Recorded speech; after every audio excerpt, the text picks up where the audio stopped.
want to remind you folks that I think we've got enough questions to fill out our time here, but it is not too late to get in questions. We have other races tonight, VOC races. If you've got want to fill out a form, you get one of these 4x6 cards over there. You see Nidra and Cindy holding them up, and you just deposit with them, and we'll ask the question in a timely fashion. And, okay, Trey, here's a question for you. Many of us have moved to Oconee County from other locations. You have stated many times that you were born and raised in Oconee County. Why do you think you had to be born in Oconee in order to be a good sheriff? Thank you. Now, I'm glad somebody asked that question, because I don't think you have to be born here to be a good sheriff here. And I've absolutely never stated that. I'm proud of my heritage in Oconee County. That's the reason why I make that comment. I don't hold it against anybody that would be proud of the place that they grew up and raised in. You know, I can no more help the fact that before the Civil War, that my family moved here. I can't help that no more than anybody that moved here and 7 years ago. So I'm unapologetic about being from here and still continue to live here. But that is not why I'm running for sheriff. That has nothing to do. Simply because I say I was born and raised here just means I'm proud of this county. Just like I would think each and every one of you are proud of this county. And that's my only point about that. Thank you. Got you anything? My dad was a Marine, and then he was an FBI agent. And I didn't have a home. We lived in a tent for a while in Texas when I was a kid. We lived for 2 weeks in a tent in East Texas. And I remember it because it rained every day. Me and my brothers were young. We lived in a tent in Virginia for a little while. I didn't have a home until 1978 when I came here. And this is my home. And I love it here. My family's been raised here.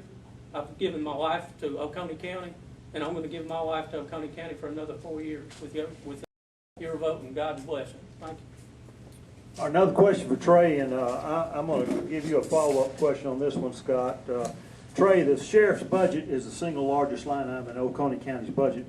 What role do you play in the budget process for the city of Snellville? Well, Blake, I think I answered that question a few questions ago, so I will address the sheriff's budget. You're right, it makes up 29% of the operating funds in the general budget. That is a large responsibility. That is the role of the sheriff. Being fiscally responsible is almost equally as important as the operational responsibility of being sheriff. He's responsible, or the sheriff's office is responsible for 4 of the mills in the 6.6 millage rate that the county has assessed.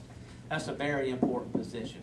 I will take the county's budget and I will sit down with the finance department and I will go over it line by line.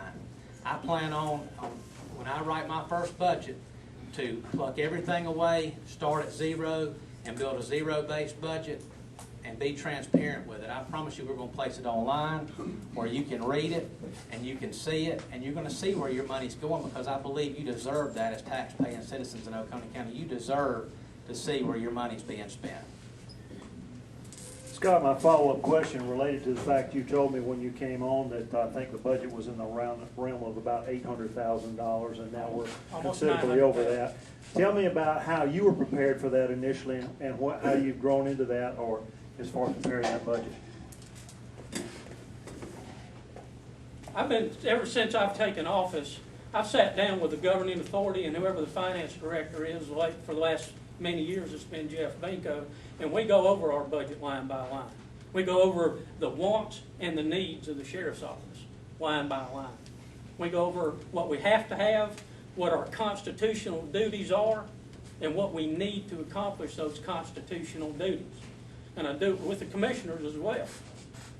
We've been doing this for years and years and years. It's not, I don't sit down, draft a budget, run it up to the courthouse and drive off. That's not how it works. We meet over and over and over again. I meet in their offices. They come to mine. We sit and talk about the budget of the sheriff's office. Whether or not we need body armor. Whether or not we need radars. What are we going to do about vehicles next year? And generally speaking, the way we do it, we start with a budget and we go back for a budget amendment in January. That's working together with the county. I want my 10 seconds. That's working together with the governing authority, with the finance office, with everybody up there in the courthouse. That's how we do it. But the sheriff's office budget has to be fluid too. We're one Jamie Hood away from breaking our budget on any given day. So that relationship, that professional working relationship's key.